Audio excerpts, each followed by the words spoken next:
You see that thing is red?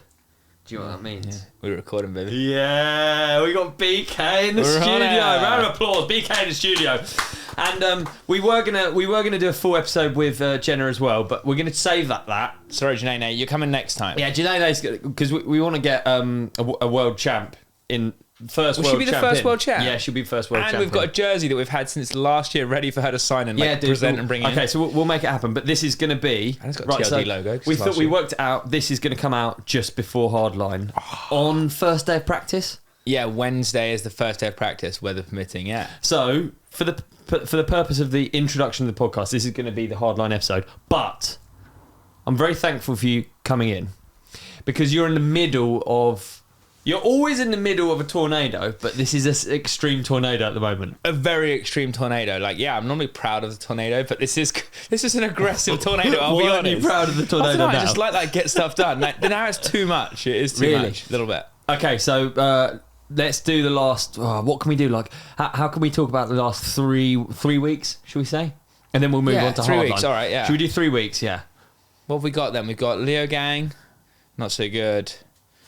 Do you want me to even talk about Leo Gang? What have we got? Leo Gang?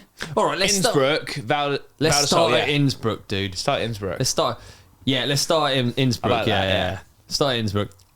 What's Crankworx to you? Crankworx is honestly where I kind of built my career. Like, we started there. It is, isn't it? Dude, it really is. Yeah. Like, started with like Sam Reynolds, everyone going out to like Les Desal, and then Whistler back in the day. And I love it. I don't know. It's a good vibe. Everyone's kind of hyped. It's more chill than a World Cup. And we have like the new younger riders on the team, Jake, Dane, and Ryan. Yeah. And it was just a sick week to like chill a bit more than World Cup. We had a few beers during the week, which we do never do at a World Cup anymore. Yeah. Like, we take those pretty seriously. Had a few beers, had a good time. The boys crushed it. Like, I didn't race slalom or do whip off, which I've never not done before. But I've been what was that, taking it more serious, Dano? I just wanted like...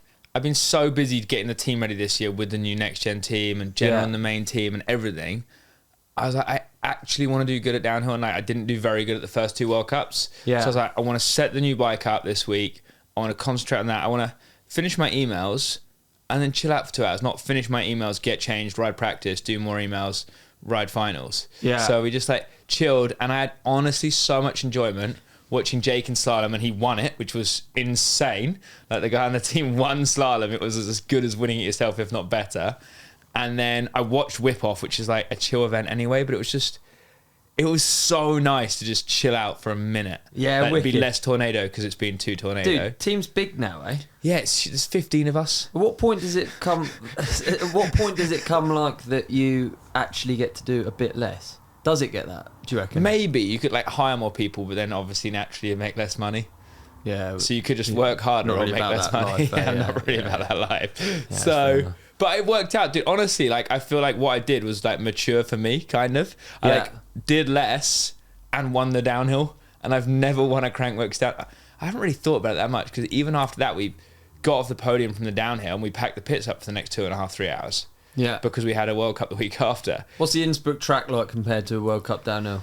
Longer than most downhills these days, because it's 3.5 minutes. Super physical. It's quite flat, so you're pumping loads, pedaling out of turns, but honestly more pumping than anything. It's got some techie stuff. Is it bike parky? It's like modern bike parky, or like, it's kind of like dirt, like hard packed dirt, but then like techie routes, but really, really narrow. Honestly, so narrow. Do I look at you or the camera, by the way? Look where you want. I don't really know where I'm looking. But it feels weird looking at the camera. I know, it does a bit. Yeah. I was just checking Lada as well. Lada's chilling. It's super narrow, dude, the track there. So it's not the best track, if I'm honest. Yeah. But I was really proud of taking 2 events off. It took a lot to commit. It's like, you have such FOMO. You're like, man, I'm sick at whips or whatever you think in your head, or good at slalom. You want to get that picture, don't you? Did you want to get that picture? Yeah. But I trusted the process. I supported the crew. Dane won the downhill in junior. Ryan got hurt, unfortunately. Jake got 3rd in the downhill and won the slalom, and I won the downhill. I qualied first, which I was proud of. We got stuck at the top for an hour before my run, and I was stuck to quali first and come first. You're like last man down the hill. So Crankworx was insane, dude. That was like the best Crankworx ever, even though I only did 1 event. The team's doing a lot. Like, what's contractually something that you have to do now with the team? Because that's a lot of events now. The team has changed. I asked the question because the team has changed from literally a caravan I sent that to Dane yesterday. Do you want to see a zoom in? I know I've got that like actually ready. What's that? I can show you the caravan like quick. Yeah, but the team has changed from actually a caravan to now doing... Okay, so you've got EWS, you've got World Cup. I mean... Don't think you zoom in that. It's a look. I'm not sure it's the best look. Not the best. But yeah, we've got Crankworx, World Cups, EWS, and the Innsbruck week Yeah. are going up for finals. Matt and Morgan were leading the EWS, or the EDR it's now called. So I was going up for finals, like nervous about that It's more pretty than my wild, run. dude. And then Matt won his first ever Enduro World Cup. Morgan, unfortunately, it's insane, got second. But it was like the sickest day ever. Yeah, it was pretty great. We were like the number one gravity team in the world that day. Like, Yeah. we won Crankworx, we won the Enduro, we won the Junior, we got third in downhill.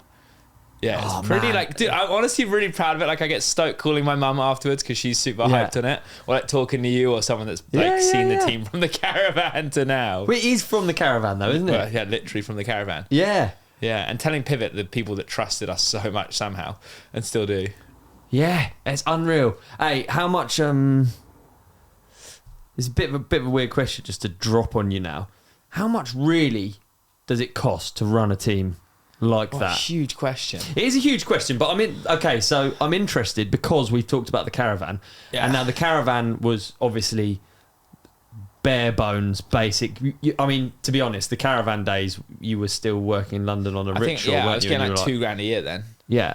To run the team. Just okay. So I'm not saying to run your team. I'm saying to run a team that, let's say, just competes at World Cup downhill. Let's just stick to that instead. Okay, you probably need at least like $400,000. Is it? Yeah. Yeah, like 400,000 would probably do it like pretty good. Yeah.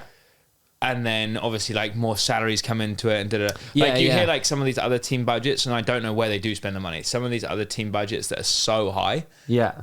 that I know I'm just hearing through the grapevine, but they're like wildly high. If I had a budget like that and I feel like I was as efficient as we are with some stuff, I could fly the team half the races from the airports in helicopters. Yeah. With some of these other team budgets. It's wild what some of them are spending and how much staff they have. But 300,000 to 400,000, you could run like a dialed ship. Like a dialed ship. If you weren't paying people hundreds of thousands each.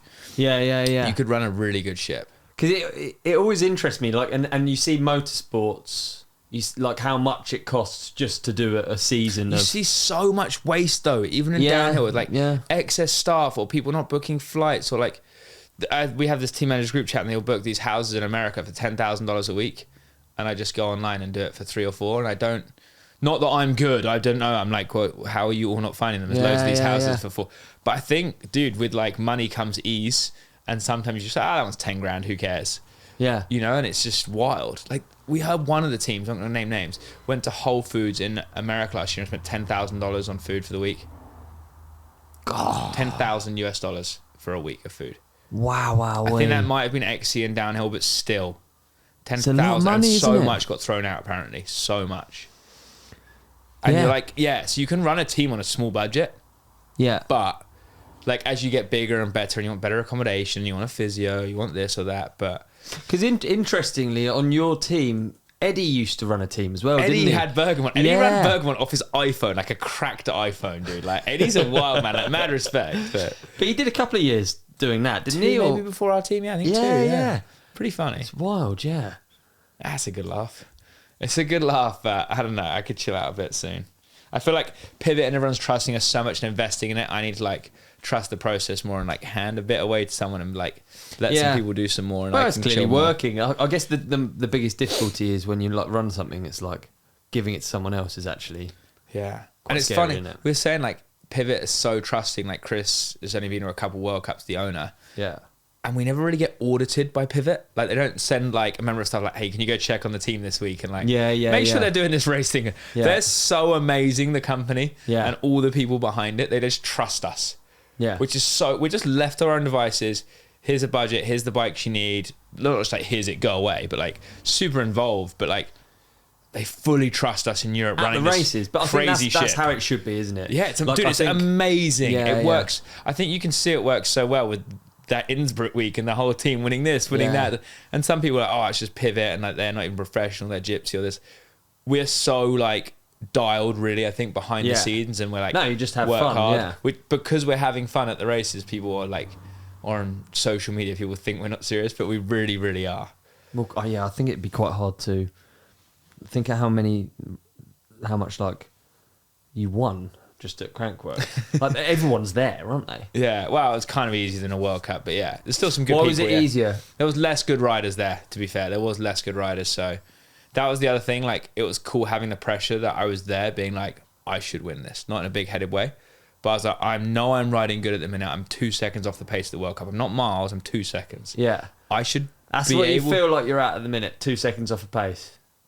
Not now. That week I did it. Val Di Sole, I thought I was on pace. But before that, I was like, well, at Leo Gang, I did a 3:03 on a wetter track than the winner did a 2:59.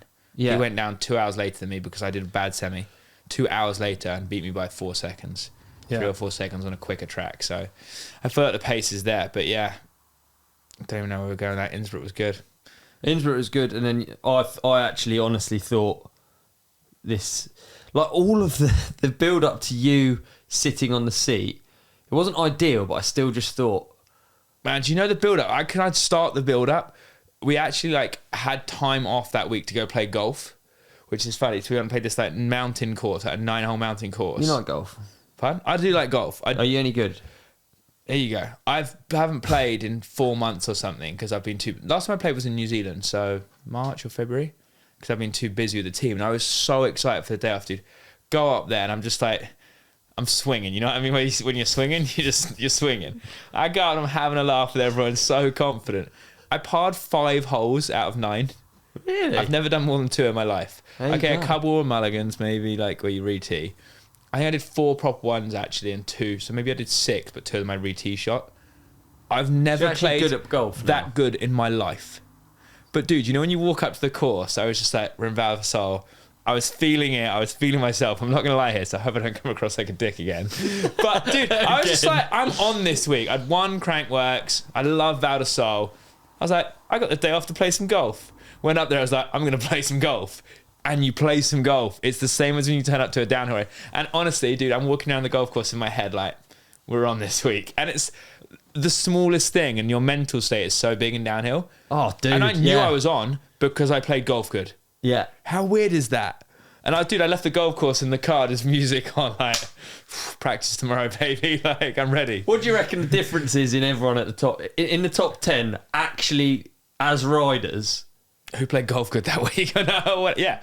But it gets to a point and it is literally like that, right? It is like... It is, dude. And like little things, like if you're riding good, like so practice day 1, you hear photographers' murmurs. Yeah. You notice the next day there's 10 Discovery cameras on you at the start, not 1. Because someone on track's seen you and they're like, Burner's riding good this week. Hey, can we get more B-roll? You know, whatever it is. Maybe I'm making that up. Right. But normally, if you're good on track, there's suddenly way more cameras around you. And you notice the cameras... And it feeds you like, fuck yeah, I'm going good. So do you reckon if you're going to win a World Cup, is it going to be when you're doing good at golf, or is it going to be when you're... Because there's also something in like underdog mentality and being just like... But see, I felt the underdog pressure's there. off and you're like, I know I'm riding good. All I've got to do is deliver and I will win. I feel like I'm always underdog because I'm me. I don't know why that maybe sounds dumb, but maybe because I run a team or because people are, it's just Bernard. I feel like people do think that. You reckon, so you feel like you've got underdog mentality? I'm old. I'm 32, and to still be now like chasing that World Cup victory, which I really think I'm chasing it, right? Like, oh mate, dude, but like no one else normally, like there must be some people. You chase a World Cup victory and you're 18. You look at Jackson, Jordan Williams. Yeah. Always, even Andy Kolb's like 23, 24. He's young in the grand scheme of things. Yeah. To be winning he's old actually, probably to be winning his first World Cup. Normally Loic Bruni comes out. He's 9 years in, isn't he? Yeah, normally Loic Bruni comes out of junior. They're on the podium. A year or two later, they're winning. Normally. Yeah, I think you forget that a lot of people are actually very young. Yeah, they win quick or you don't win at all. Yeah. And for some reason, man, I'm like just starting to get there. Yeah. So I feel like I've always got the underdog mentality. But if stuff's going good, it's going good. And going into Val Di Sole, golf happened. But I went into golf knowing I was going to be good. That sounds dumb. I like went into the shop, was like, I'm getting a car. I'm not walking because I want to save my legs. I'm feeling good. I hadn't even gone out on the golf course yet and I knew I was going to play good. What do you put your why are you peaking now? What do you put it down to? After the training all these... helps. Like Jarrett, the trainer, he's amazing. He's really dialed me in, and like I feel strong. Obviously, we're working on a new pivot prototype bike. Shout out to my boy Doug for bringing that over. The podcast guy helped us hand delivered that to Austria. Some mad respect there. Like all of this helps, and it's cool even when you spend money like that. Like it cost a fortune to get that there. You're like, we are doing everything we can. To get this. So you think it's all mental? Your riding hasn't. Like, that's what I really mean. I'm riding good. I'm running better now. We have better bikes. Dude, my tire pressures are way better than now 3 years ago. Like, I still was a squid with that then. It was me and my mum in the start. And you're too nervous to ask people. Yeah, people think I'm cocky or confident. I'm scared, dude. Still like anyone else. Like, we're still boys and we think we're too cool to ask or talk about emotions or whatever, you know, and say, oh, I don't know what to do with my tires. So I think getting more mature, asking stuff like that. So getting dialed. Dude, I think every year what of World Cup racing did we start to get more dialed? 2017, I think, first podium. First podium. Which was, I was 26 years old, maybe? Which is so late for your first podium. Again, first ever one. See, doesn't it make you think, like, people talk about how they just need the factory support. And oftentimes I'm like, you don't need factory support. Just ride your bike. Just race. Just go quick. Just ride your bike. But then with you saying that, if you had... maybe if you were on a big team from a junior, or it probably would have helped. If just someone was telling you, or someone was just like, there was move just your cleats back, you idiot. Yeah. Like loads of little things. I used to ride first year. I rode for Norco for half a year or 1 year before pivot, and I just thought I wanted a small bike. They asked me what size I wanted. I was like, I want a small. I like small bikes. I had no idea. Yeah, like I needed someone to tell me, and. Yeah, probably on like a team like Specialized, Laurent's an amazing team manager thing. And he'd probably be like, right, talk to your mechanic. Like, no, Bernard, I think we need to trust the process here and tell you. And we try and help the team with that now. And like Eddie and Matt are really good with that. And I think that would help a lot. Yeah. And like realizing a vibe can help loads as well. And like, is that, do you think about a lot of those things as a manager, not as a rider? Yeah, loads of them. I can see so much when it's going good or bad. Or, honestly, Lada is real good. Like, it sounds dumb, but like people are having a bad day, they come in, Lada like wiggles over to them and you can see it changes someone's mood. I think Lada's really good for the team vibe and dynamic. Eddie was saying, we had a few videos the other day, he's like, you know, I was really worried when you said you got a dog in the COVID year, it was going to be annoying and this and that, and it's not trained well, it's just a hassle to have. And he's like, it's honestly like helped the team, I think. Yeah, for like, sure. Honestly, would put some of the success down to Lada, like big up bringing Lada. the vibe up. You've had a bad day, but all of a sudden you're happy again. He's got nothing to say, he's just humble, isn't he? He's just chilling. He's a humble guy. Yeah, he's a humble guy. Man, he's the best man. But I honestly think that could be part of it as well, that you can't get too down or annoyed about your day sometimes and go into the next day a bit like, oh, I need it. You're stoked 10 minutes later and you forget, like with Lada there and like all these little. So you're talking about marginal gains, like a road team. We're talking about like 0.5%, let's say. Aero, and you're talking about like having a dog in the pits. I'm not even kidding, no, dude. I'm not even kidding. Like having a dog in the pits, having your tires better, getting the new Contis, the new whatever it is. So 17 was a turning point, and you realised you had to actually take it a little bit more serious. Take it a bit more serious and pay a bit more attention. And would you say training started harder? That was the first year I did train really hard with Ari Barrett. That was my first year. Well, no, we did Crankworx year, but I was like determined on Crankworx that year.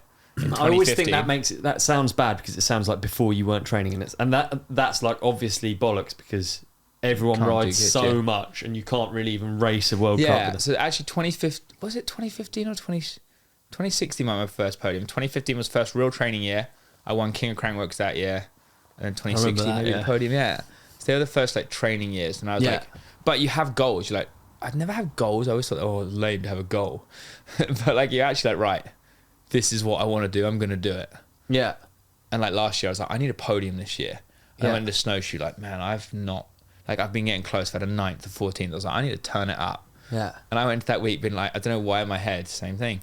If it rains this week, we're on. And I was like, looked at the map. Like, as I'm flying over there, I'm like, oh, it's raining. Like, I'm going to be on in the rain. I just decided you're on. Yeah. Funny. Mate, I think it's so cool.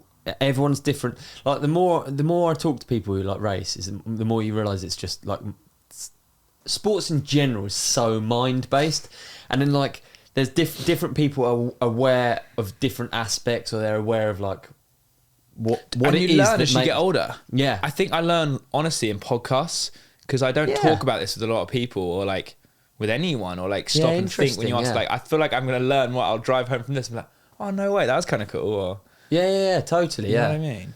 So the difference is a number of things, but ultimately it is how you feel at a race. Yeah, I reckon. I'm definitely riding better.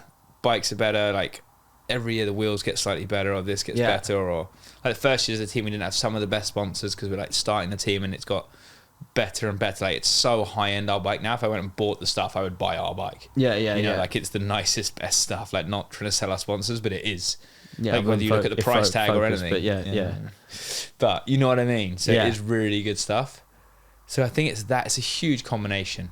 With the sickest like bus pits now, like, it's really cool. Like, that puts you in a good mood. You're like, yo, pits are sick, man. Like, check. You know what I mean? You're like, it helps everything. No, it's a funny one. I don't know, yeah. I'm just enjoying it more. Like, this is my 16th World Cup season. Yeah. 16th, so I'm ready to call it a day soon. But I am enjoying it more, but I think it's just you enjoy it more when you do good. Anything in life, you know? Yeah. It does feel like the win. I feel like the win's coming every weekend. Is so sick. Dude, I do enjoy it. Yeah, it's funny. Well, hopefully we're blessed. We're lucky, yeah.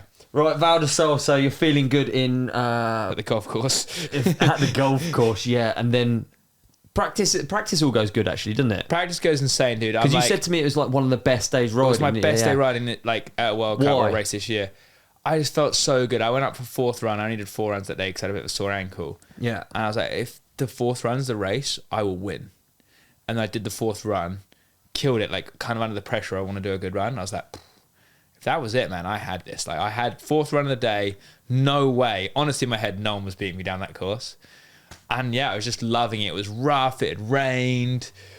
Like, our new bike was working so good. Because, yeah, it's good on a smooth track, but we really need, like, a super rough track for it to, like, show how good it is. People were coming out of the pits like, man, your bike looks so good up there. And you, like, hear all this. And I'm like, I know, it feels good. I'd catch myself braking into bits, being like, why am I braking here? Like, I'm going a straight, okay, on a turn where, you know, you're like losing grip. Yeah. I'll be going in a straight line. And you're like, it's just rough. It doesn't matter how fast you go. It's still just rough. And I'll be like, shit, I need to, like, just let go of the brakes here. It's fine. So I think the bike was like, I was like, wow, it's really, like, in its element here. So it was that coming off Crankworx. Yeah. So practice was insane. And then qualifying, I was protected. So I was like, I'm just going to I genuinely was like, I'm going to try and win.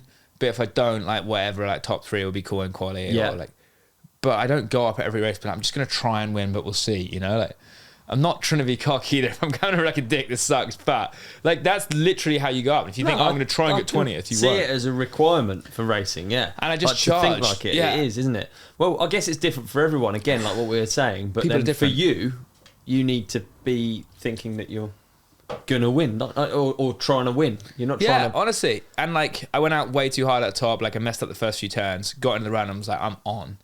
And I'd done a new line in the last run of practice in the open, this tiny little easy line. And I was like, I think it's pretty straight after it. I'll just hit it quicker. I've only done it once, so I hit it quicker. Had a huge crash. Yeah. Like, huge over the bars, snapped my peak off, get up, and I'm, like, trying to put the peak down the back of my trousers because I don't want to lose it. It's on my custom helmet.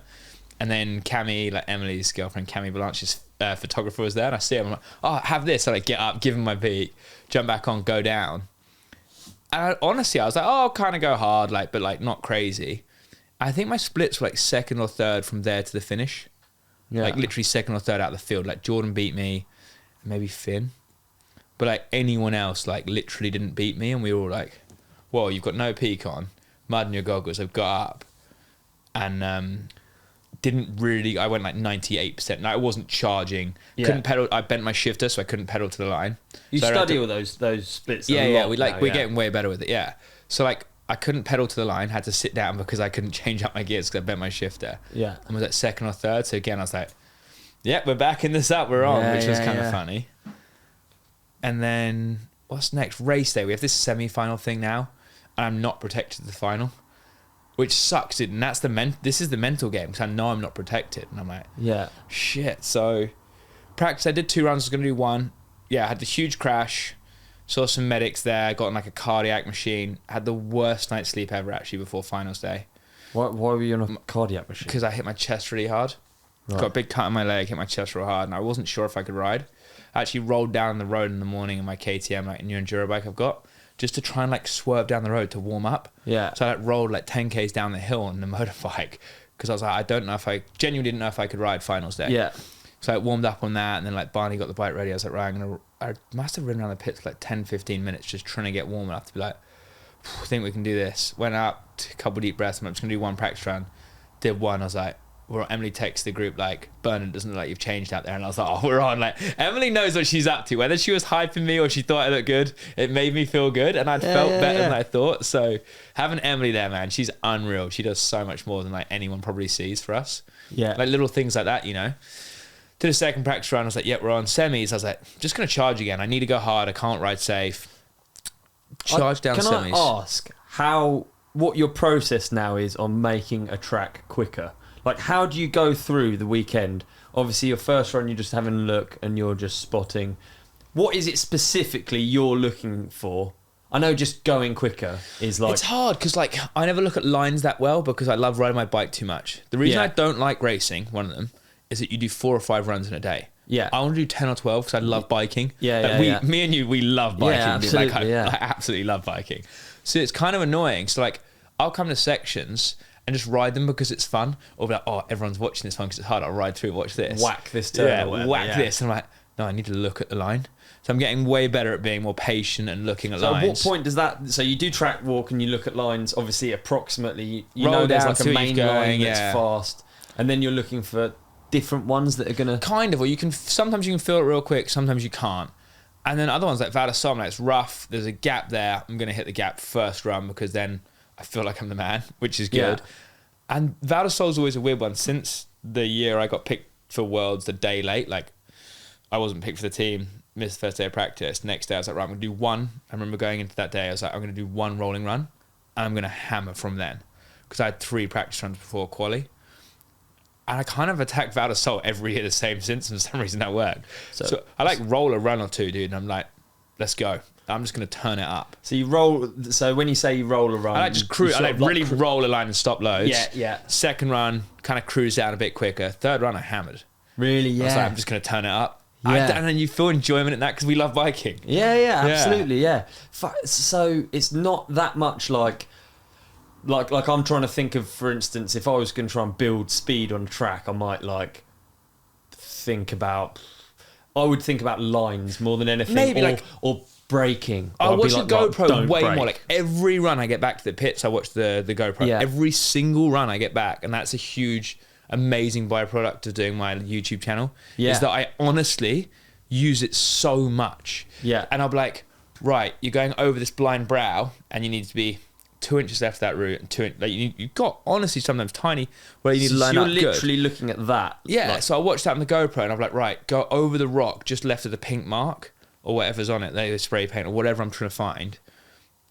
And I'll watch the GoPro, I'm like, right, I did it then, I've watched it back, now I know next time I can brake less off it. So there'll be a few key points where I do that. Okay, so yeah, that is a case of like not braking. So it's like doing don't brake something... there. Or like pump here, or you've got to get half a crank there, or... Do you know what I mean? Like the theory behind going quicker down track, like is it like you get your line and then you try and do it without... You basically try and do it with as little brakes as possible. I think, yeah, because if I order my thoughts, it makes things easier for me. So that would be mine. Would be that it would be get lines and then think about going way quicker. Yes, that's what we do. We get the lines, but I think I need to even think about it more now. You've said this, you're making more sense to me, and this could be good for my racecraft. Well, I don't Dude, know. I don't think about it enough. But like the last drop in Val Di Sole, I always have braked for that every year. Yeah. And second on this year, I was like, I'm just not going to brake for it this year.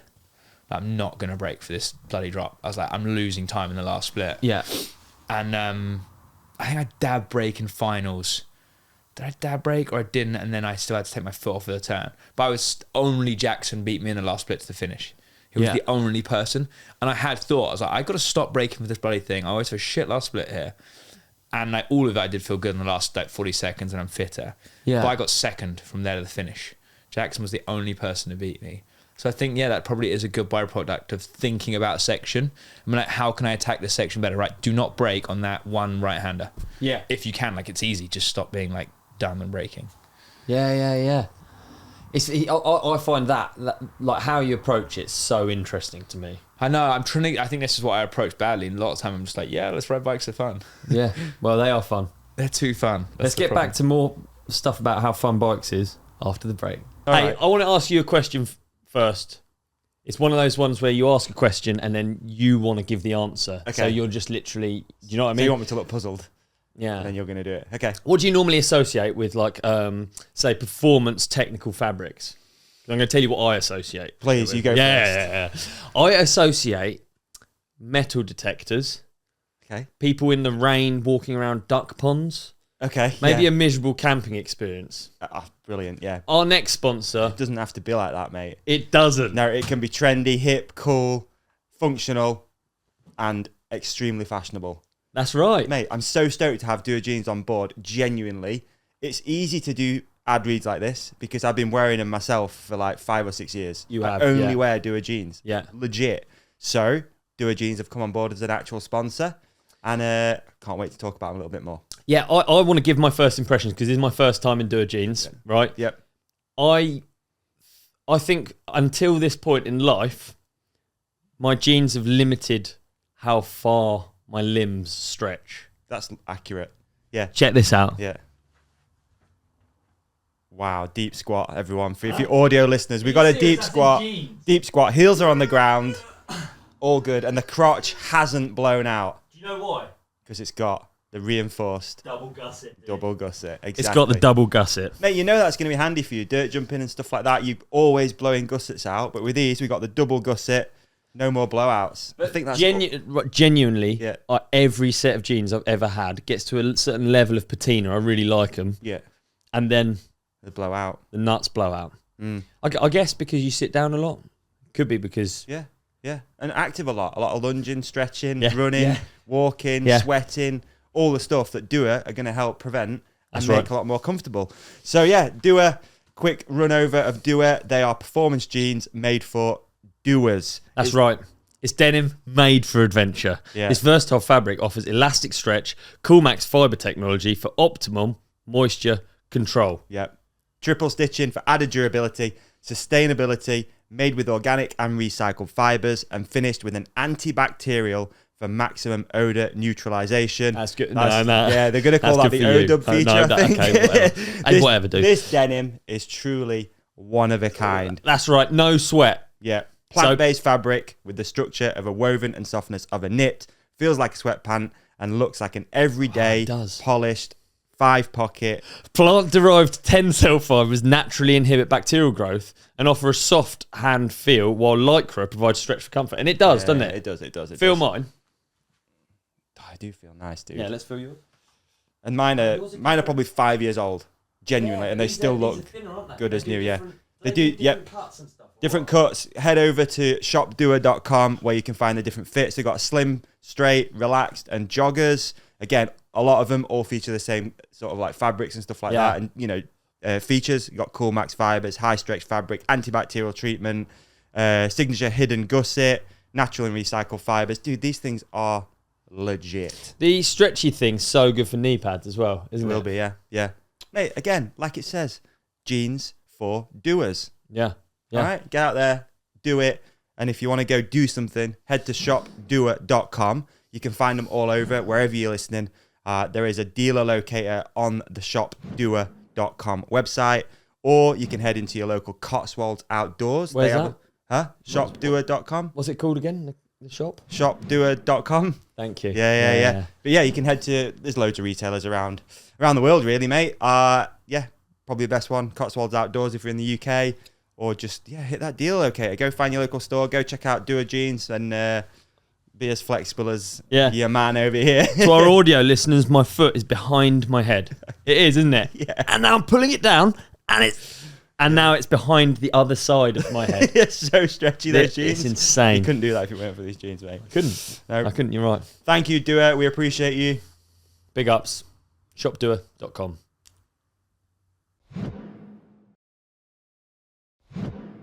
And we're back in. That was a good ad, wasn't it? Oh, I don't know what the ad was, actually. I'm not going to endorse it. Could look like an idiot. Right, so I can't remember what we were on. Davey's also sent me a load of questions for you. We didn't even finish Val Di Sole. No, we haven't finished. Can I go to semis quick? Because I got to make... Dude, no. We've got so much about your whirlwind. We've barely touched anything. Well, we got to like semis because I was hurt the night before. And then it is my fault. Like I've like done this at the last 2 World Cups, Leogang and that one, because we have this semi-final now that I'm not protected to make it to the final. It's nervous, but I was like, I'm going to charge. We're going to go hard. About a third of the way down the track, I hit my pedal and bent it 45 degrees, like an actual 45-degree bend. So I rode 2/3 of the track. Well, for the next 20 seconds, trying to clip in over and over and over, and I'm trying to look down on sections. I sat down, tried to look. I was like, can't work out where I can't. So I had to ride the flat pedal for 2/3 of Val Di Sole on a 45-degree clip. Yeah. And I was like, I just can't go slow. But if I blow a foot, I'm going to crash and not make it in. And I came 28th, and it's 30 to make it in. I made it in by like a second, but not clipped in for the whole thing. So I was gutted. And that set you up for a long old wait. Old wait. But I got... People think I had an easy run, and I had it easier than half the field, but not the last guys. Yeah. Dude, like, I put down... Like, it rained for 15, 20 minutes before my run. Like, it was pissing down at the start. Like, I dropped in on a wet track for quite a bit. But, like, I dropped in and it was way wetter than I thought. Yeah. Like, I really had to nurse the brakes compared to how I've been riding the track all week. And I was like, oh, I'm riding so safe. I'm riding so... Like, great hammer. And at the end, I was like, hammer this section. You keep riding safe at the end of your runs. I keep being like, oh, you're almost there. Don't crash now. Ride safe. I get bad at that at the minute. I was like, nah, Bernard, just hammer down. And I had the second best split of the day from there to the end. Right. And then, I had... a long old hot seat time.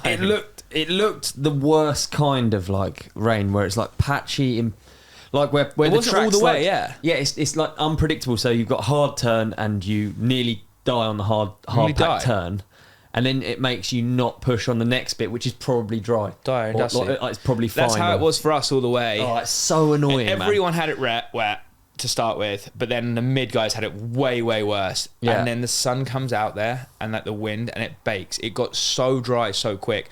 I know there was still a bit of damp on the dirt, but the last 10 guys, I'm not trying to quote, they had it better than us, way better than us. 100%, they had it better than we had it. So, and that's my fault for bending my pedal in the semis. I recognise that. I'm not saying it's fair and fair. It's my fault for doing a bad semi run and hitting the pedal. But yeah, for a minute there, I was thinking about some speeches. How long? How long were you thinking? At what point were you like, it's not gonna stick? Maybe get off the mixing board. We've got a table dog over here. Sorry, he's on the mixing board, probably pulling out. Is it still recording? What did you say? How long did I think it would stick for? When did you think? Dude, I'm so like superstitious. I'm like Patrice, like one of the team managers to my right, and then I've got, I can't remember on the hot seat at the time. I'm like, I can't ask them how long it is till the end, because if I ask them, it'll stop raining right now. And by this point, I'm like, it may as well just keep raining. I'll take a Rob Warner win. I'm on there for half an hour. Like, this might 40 minutes. This might actually happen today. Like, genuinely. Like, did you want it mad. to? I did, and I didn't. Like, I was on there like, right, I want it to happen, but I'm not gonna, like, I've always said, if I win a World Cup, I'm gonna announce my retirement there and then and be like, look, I've won one, I'm gonna finish the season, I'm done. Yeah. And I decided on the thing, if I won, that I wasn't going to do that, because it was kind of an asterisk win. It was an asterisk. I was going to be hyped. I was going to claim I won a World Cup, man. Don't get me wrong. Yeah, dude, I'll be claiming I would be claiming I'm going to claim it. When I get to 50, you'll see me in a bar. I'll be claiming I won a World Cup. Yeah, probably world champs I won, actually. But I was... Dude, it was hammering down for a minute there. Like, some of the guys had it so bad, and I was like, I'm getting a podium today, worst case, probably. That's funny, you're superstitious. I might win. And I was like, I'm not going to ask any of the team managers, like, how long till the end, because it'll be an hour and a half, and I only want it to be 50 minutes right now, because then it's still going to be wet. And I was like, I got to a point, and I was like, honestly, I'd thought 15 more minutes more rain, and it's done. Like, there's no way. And literally, as I'm thinking that, the sun just came out. And I was like, you idiot, man. Like, you shouldn't start thinking this yet. And it was like, we'd probably been at the hour mark in the hot seat by this point. I think I was the second or third rider down, and I sat in it till Troy. But it was. I sat in it until someone in the top 10. Like, yeah, it was till Troy. Because I did my interview for the top 10 from the third guy down. I was losing. From someone watching TV, it was really difficult to see. He looks quite cool up there. Table dog, yeah. You were losing interest. No. I wasn't losing interest. I was just like, it's really hard to see what the weather's doing. You can't see how the track is. You can't see on cameras, yeah. You can't see it at all. So I was really thinking by that point, like, I couldn't see that the rain was completely dying down. I was thinking, like, You thought I had it? there's nothing visual that would let you think that actually you weren't gonna win. And then also I was. Yeah, I thought about you on the hot seat. That was what I was saying. Yeah. I'm gonna like have to call Ollie and like all. I knew you'd be watching because you're like a good supporter of the races, and I was like, I thought so many thoughts. Like thought about my mum and like, I thought about my mum a lot, dude. Because I was like, this might happen today. Like it was such a weird place to be, and one of the most nervous I've ever been. Yeah.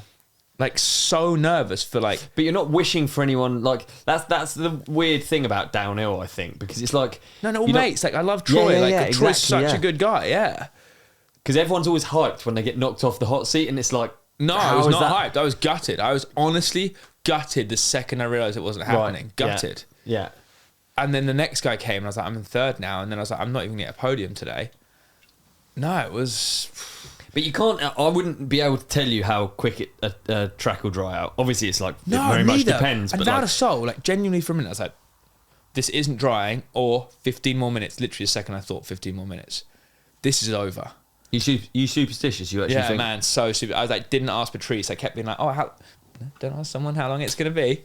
Just sit here. And I kept looking over to the team, like Jenna, Boris, Barney. Barney's down by this point. He's been down for ages because he's at the top of the track, obviously. But he's made it down. And he's given me my GoPro. They're all looking at the screen below me to watch. Like the race is like below the hot seat. But then I think they're looking at me, and then they are looking at me, and we're like making faces. I'm like making weird faces, dude. Like, it's such a weird one. Even now to look back on, we've been so busy since. Like, I'll look back on it more tonight after this. Yeah. And be like, wow, that was like I mean, it's still an amazing result. 7th is really good. Yeah. I haven't had a great season out the gate, so 7th is really, really solid. But when you think you're going to win, it's like last year at Snowshoe. Yeah. Last year at Snowshoe was the best race of my life. But half of the people and half of my emotions are, oh my God, this is the best I've ever done.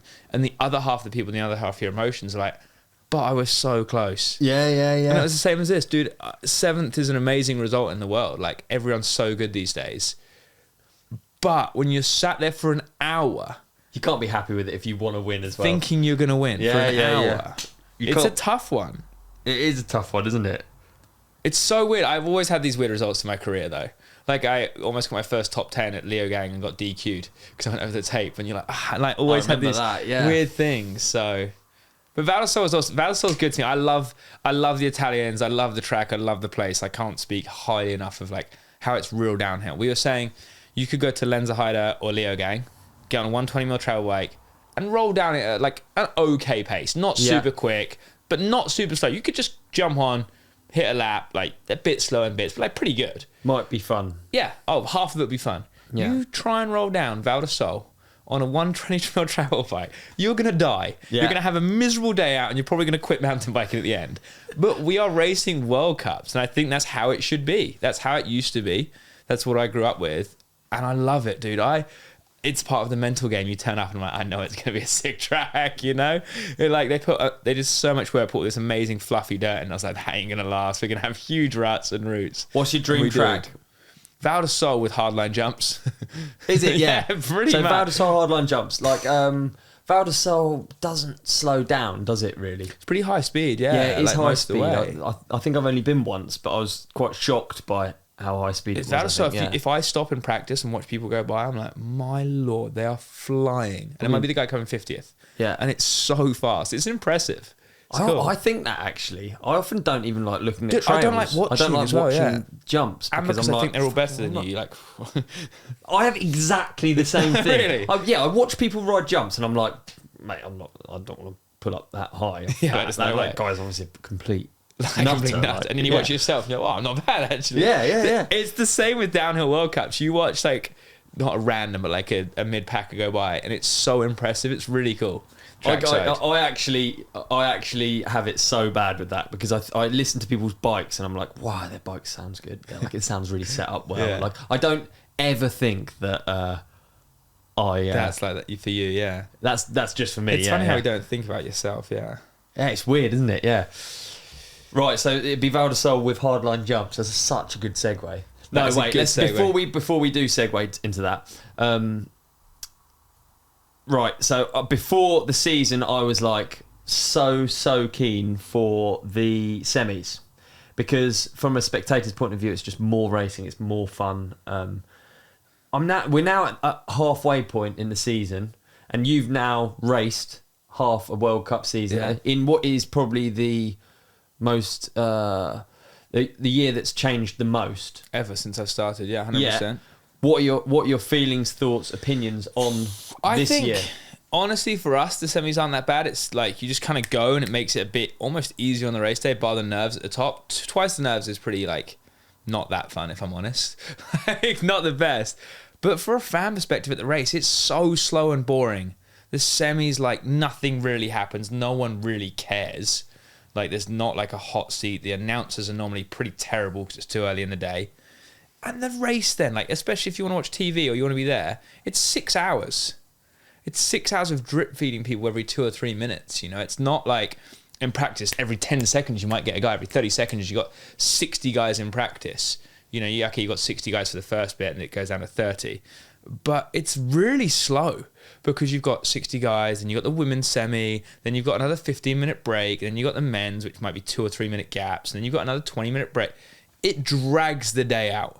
It's a long day as a spectator. I think it honestly kills the vibe at the race. The finals is the finals. It's insane, dude. It's like, for some reason, this sport's sick. But I've got a couple top sponsors that have watched it at home that are super into it. And they said they were so bored and they felt like they needed to watch the semi. And they were so bored watching 6 hours of racing. But then they just watched the final, what's happened. Why is, like Matt Walker, the English one, missed the final this year. You wouldn't know, but, oh, where's our guy Matt Walker or whatever. You have to kind of watch it to see, or why is Bernard starting there, or whereas you could just watch qualifying the day before or look at the results the night before, and then a fan on the site watches a sick practice, straight back up runs, or a fan at home's like, practice is done, excuse me. Women, men, it's just the one run is the thing of downhill. I think the semis is, it's honestly not as bad for us as I think as the spectators, because we kind of just ride a bit closer, especially when I did really bad in Val Di Sole semi. I was in the pits for 40 minutes before I went back up. I would change the pedals, had some food, lay down with Lada and some air conditioning. I honestly had like a 10-minute nap, barely. And we're like, right, let's get it ready, let's go up again, which kind of made it easy. Like, I feel like I'm fit enough now, so that doesn't really matter either. Yeah. Bikes are so good. None of that. I think injuries, we've lost a lot of people this year to injuries, whether it's because we're trying to rush to get up to speed because of semis or what it is, but the injury rate this year is terrible. I think it's the high-speed tracks, a bunch of everything, but I don't know, I could talk about it all day. But yeah, I'm not a fan of semis. Super interesting, because it's like, I think it's bad. I think, honestly, it dilutes it. I think too much of something is bad. Yeah. I think it's too much of this, too much of that, too much.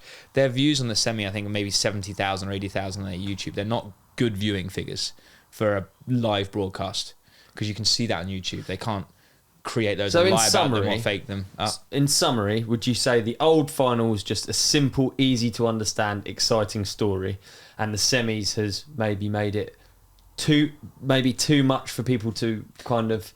I would agree, yeah. Too much, too confusing, too diluted. Whatever it is, just not as good as the product was. But they said they're super open to make mistakes and learn from it and go forward. So who knows? I don't know if they're thinking it's really good at the minute or not as good or what. But yeah, I haven't spoken to many riders about it either, to be fair. But I know sponsors that I spoke to that have been watching at home or fans on site found it pretty boring. But yeah, what did you think? Well, honestly, because we're obviously like commenting on it, I find it quite hard to follow, and I didn't think I would. Really into and it. I'm really into years, it, but like it is 6 hours of viewing, and also if you're just picking up small pieces of information from like Instagram, it really helps if it's just simple. It's just like you've got qualifying and finals. It's very easy to like work out who's fallen off in qualifying. Now we've got qualifying. I feel like I don't even know whether it matters anymore. It feels like qualifying's not as thing as much. Yeah, I agree. yeah. And then you've got to work out like who's protected for each round. Yeah, because it's too protected. Different. Yeah, even for us, like Charlie Hatton wasn't protected, but we thought he was, and his team manager's meshing in an hour before, not sure. Yeah, like. And we're doing it for a job. Yeah. No, I think it's messy and it's a little bit too complicated for me. And you can argue we had it with time practice. Time practice was cool. Were they trying? Weren't they trying? Yeah. Oh, he's gone. But look, when he's got the fastest top split, but he didn't go hard all the way. Ultimately, time practice didn't matter. Whereas now you're saying there's 3 race runs that matter. Yeah.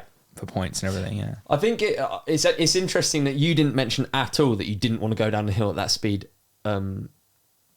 an extra time. we don't really want to. That's why we think the high risk comes. Okay. But I'm trying to turn that off because that is one thing in racing. I'm like, it's getting gnarly now, and the kids don't think about that. I think that's why they're amazing riders, but they don't have the scared brain of a 32-year-old when they're 18, which I think is partly why they're doing so good at the minute. Yeah. Because they're just like, fair play to them. They're nuts. They're not scared. They're amazingly talented riders, and we're like all scared and old now. So yeah, it's not ideal, but the run to run kind of works all right for a rider, but I think overall for our sport, it's a negative thing. Okay, cool, thank you. I had an interesting theory, I thought. Right, I mentioned it in our Val Di Sole roundup episode, and me and Dave, we get Dave on to talk about the World Cups, and we were talking about I've seen how that. like Dave, that's sick, Monster Dave. So we were talking about the semis. We were like, okay, so normally you have one run at finals, and that is the time that you experience the track at 100% of you riding it at 100%. And now you ride it at 100% and you've still got a run to go. So you have like little things that you're like, I actually rode that at 100%, but I could have braked even later. Even less or improved, exactly. Yeah. Is that because the times are going up in finals from semis to finals, and you're like, they haven't really though. They've gone fractionally. No. We went where everyone went slower. Yeah. But I mean, oh no, did Jackson go the same time in the end, or did he go slower? I think he might have been a second slower. Well, about the same in finals. So we aren't changing a lot. Maybe they're going fractionally. I think they did at Lenzerheide. I think they did at Lenzerheide. Yeah, that was when we talked But about the next it. two, Obviously, they didn't. Val Di Sole's like pointless because there was weather. And I think Leogang slowed down because it got drier. Oh, did it? Maybe I'm talking nonsense then. I don't know. Maybe I wondered you're right. whether my It's just I can't theory remember worked. now. No, you would think. Do you feel your that theory way? right? Your theory is right, 100%.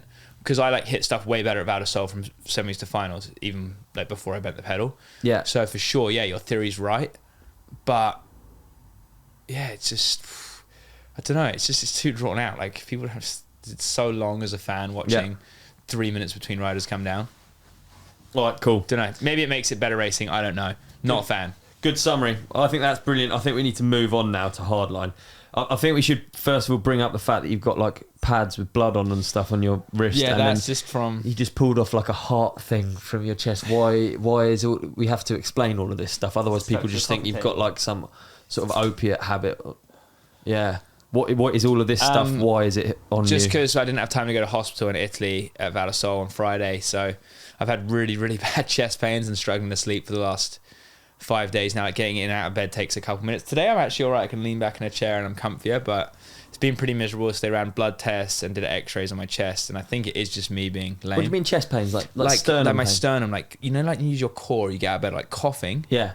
I can't cough, man. Like it really, really hurts. Yeah. So I've been trying to go, but we had to film a Liat pivot video in Bristol for 2 days, so didn't really have time to go to hospital. I'm sure I could have. They would have let me. They weren't slave labouring or whatever.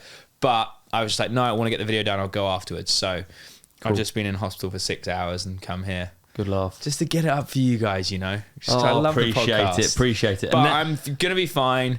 We're going to Hardline on Monday to do a girls progression session I'm going to help with, which is pretty cool.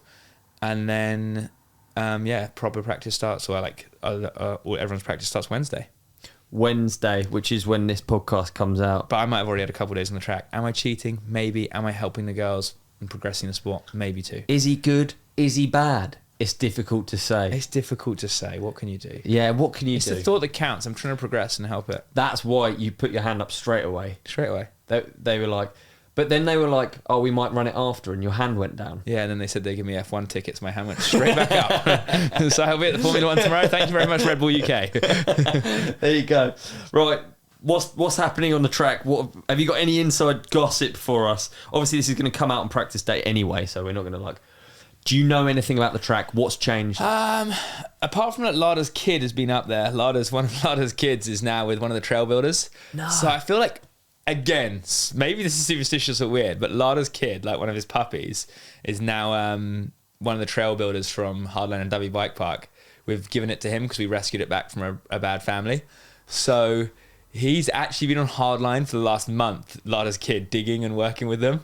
Wow. And that honestly makes me so hyped. No, I couldn't cry, but like, I got a bit emotional. I was telling Mum earlier, and they sent me updates of like Lada's kid on the hardline track, and I'm like invested in it. So Lada's kid had a crap time.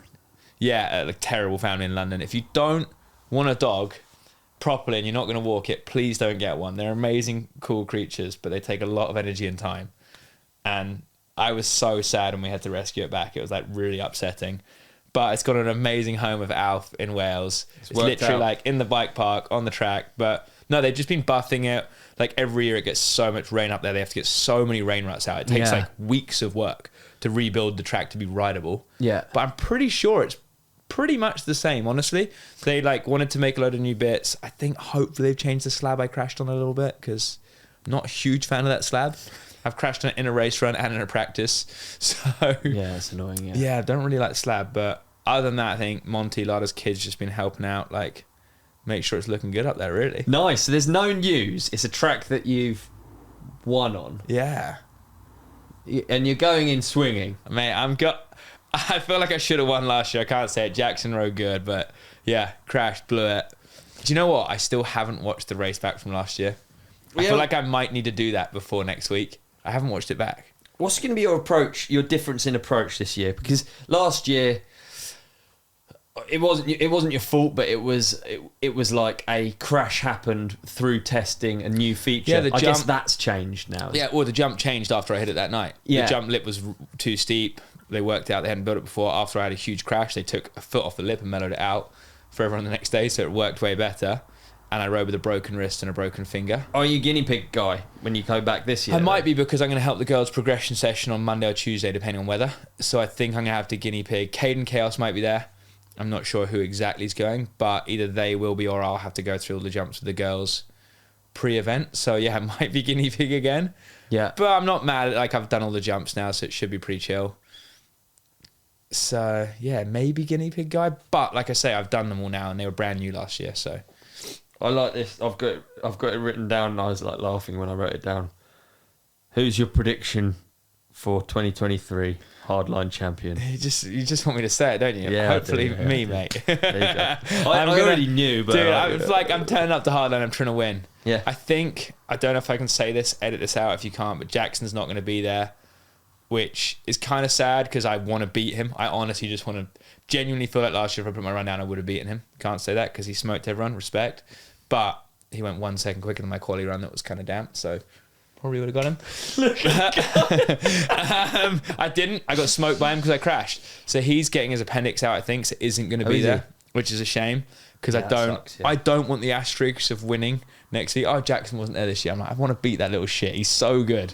He's an amazing bike reader and a really cool kid. I like him. A lot of time for him. Yeah. But I want to beat him. Yeah. But I don't think he might be there, but I don't think so. And then I think everyone else, Charlie Hatton's riding unreal right now.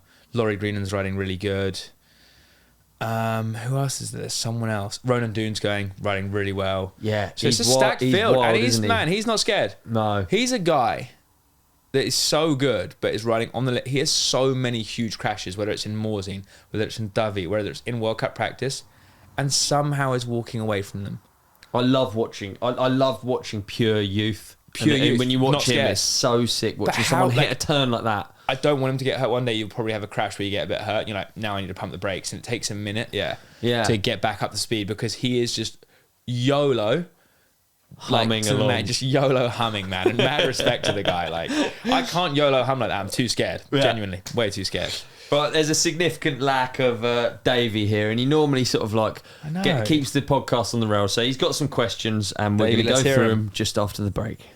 Like, can we start with clapping? Do you know why we're clapping? No. Because we've got a new friend. The companionship has a new friend, and I love it when we get new friends, especially as useful as...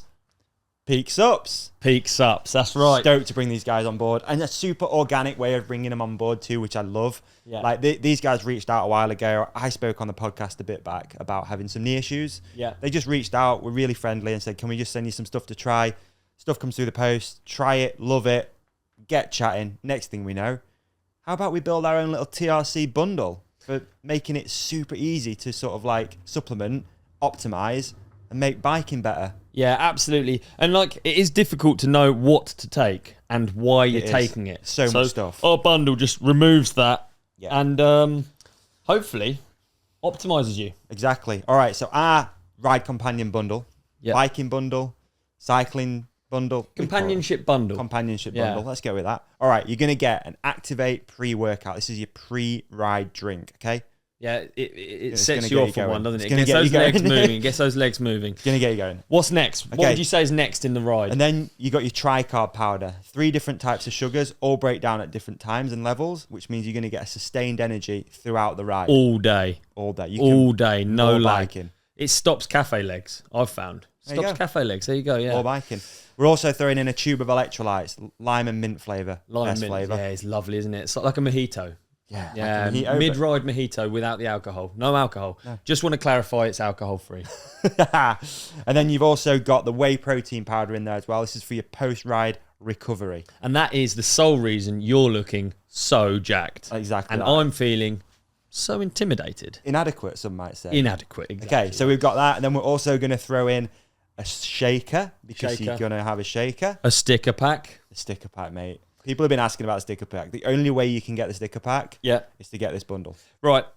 Often with these offers, we just go through the percentages.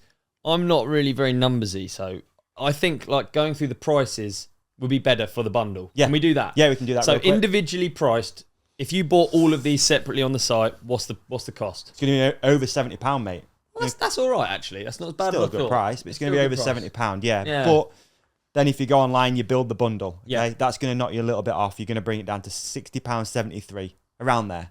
Oh, I tell you what, that's a great Not price. bad. No, But that's then- good.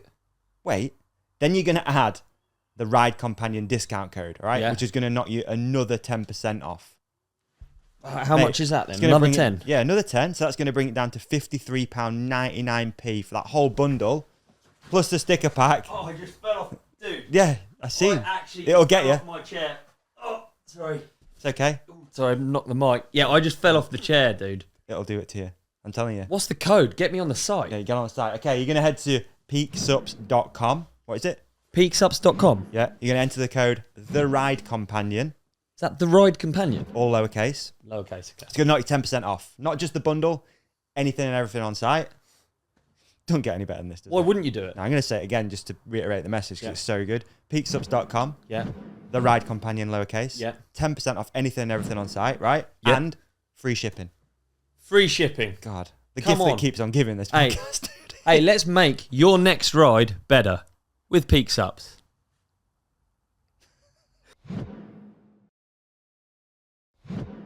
Right, we're back again. Back again. Pretty good ad break, wasn't it? Yeah, it was real good. Right, we're on to Davey's questions.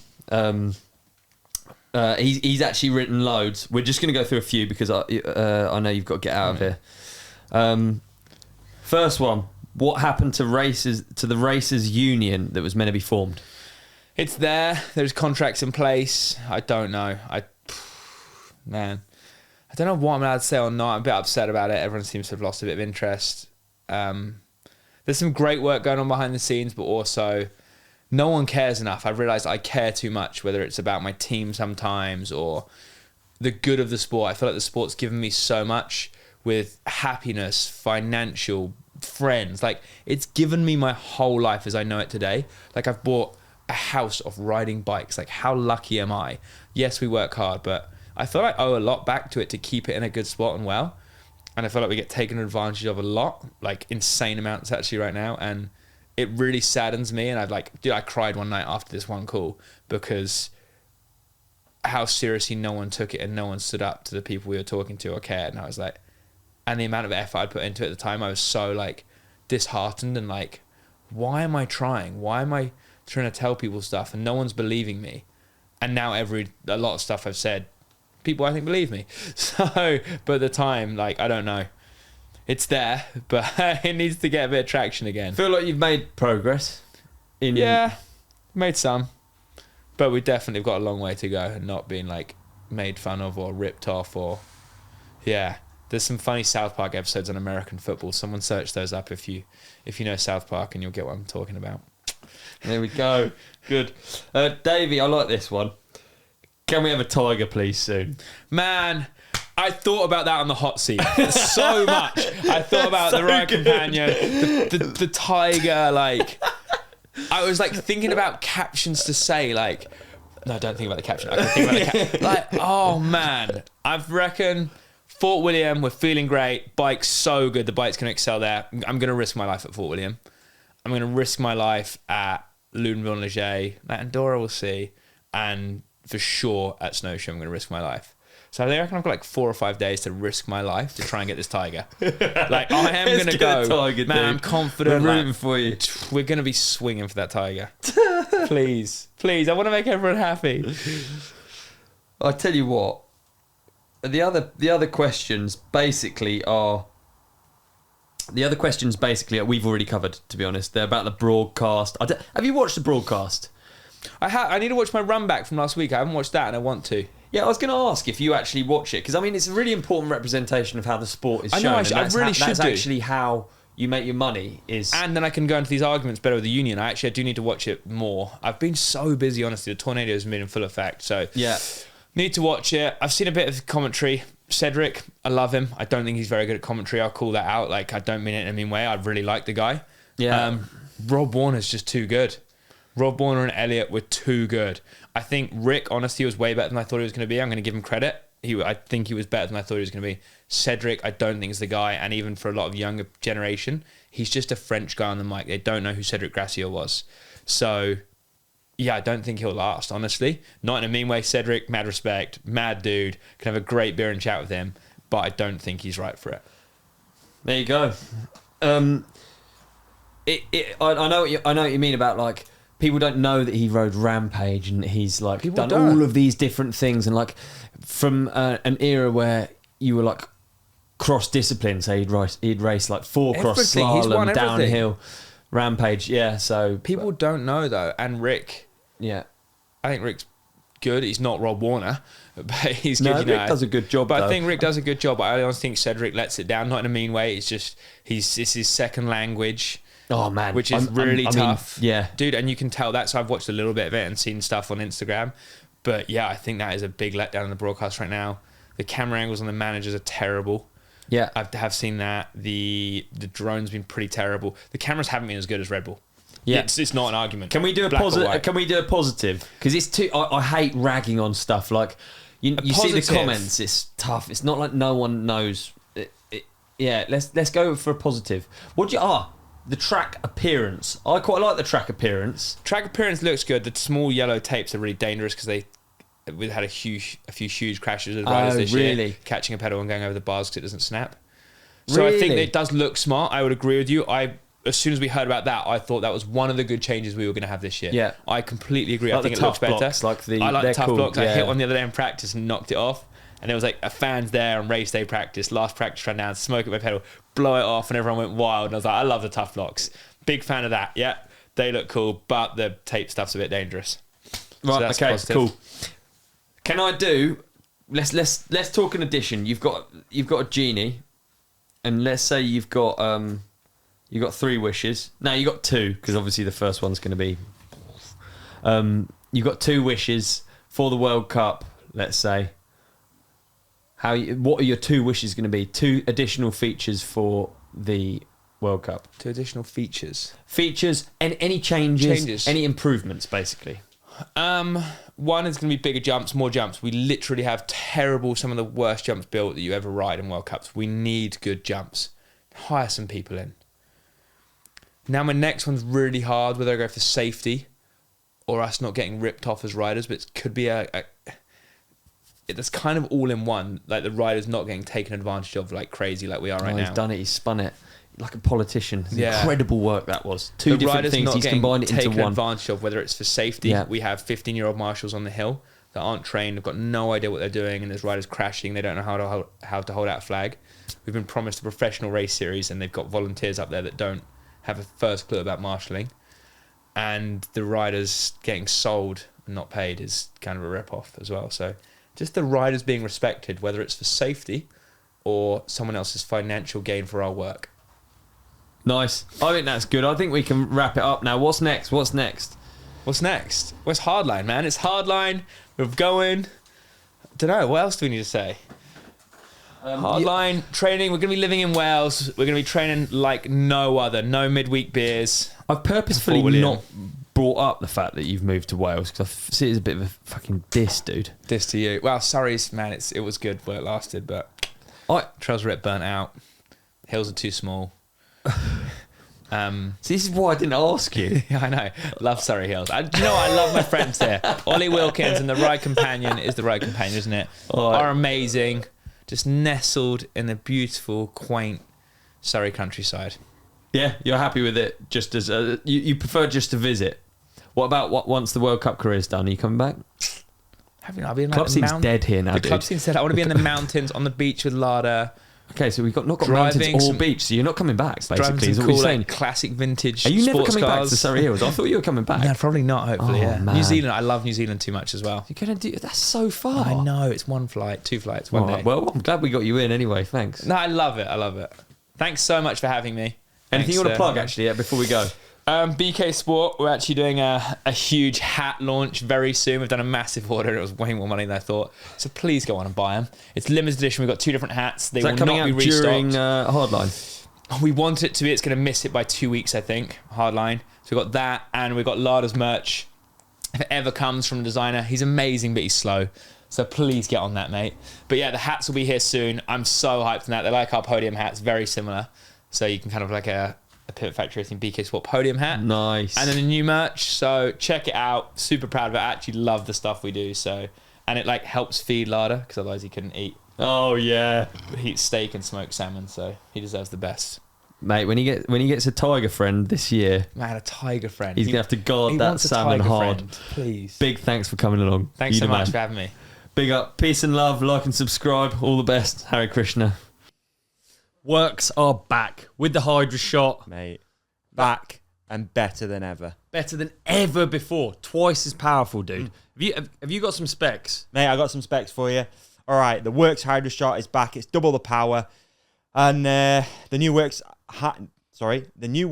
Nitro High Flow Hydroshot is efficient and versatile for thorough cleaning with an ultra compact body and upgraded performance up to 56 bar for removing tough dirt.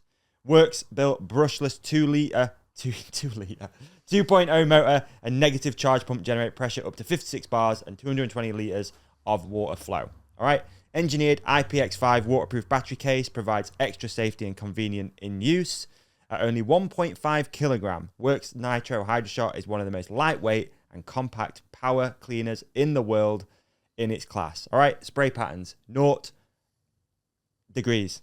No, I can never do that. What is it? Is that a degree? Is it degrees? Yeah, it's degrees, yeah. Yeah, I never know what it's that got means. 0 degrees. It's got 15 degrees as well. It's got 25 degrees. Or 40 degrees, mate. Whatever you want. There you go. All right, with high, low pressure setting of 38 bar or 25 bars. I mean, you can turn it down a little bit if you want. If it's too much, you can turn it down a little bit.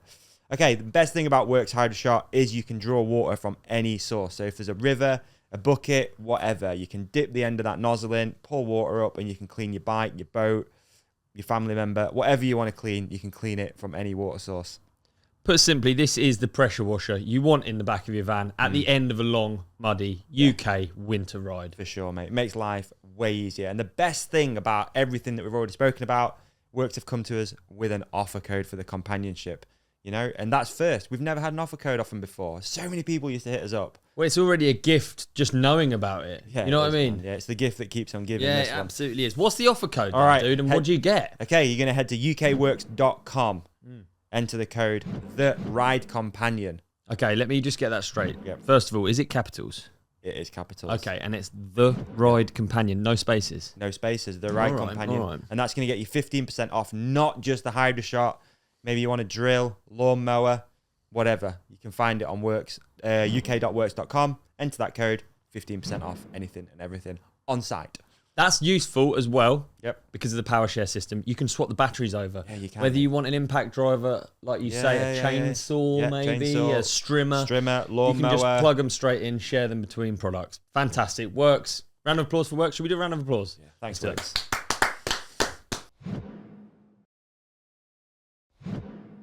Dude, I know I say this every time, but that was honestly one of the best episodes. So good. Wasn't it? Mate, no doubt people have watched this, they've enjoyed it, and they want to hang out with us more. So here's a few options, right? Yeah. You can watch another clip. That's above, isn't it? Yeah, you can watch another clip, That's over there. subscribe, Behind me. or go to the comment section and maybe come on holiday with us. Dude, of course, they can come on holiday. We're going away to Mexico for 8 days riding to Oaxaca this Christmas.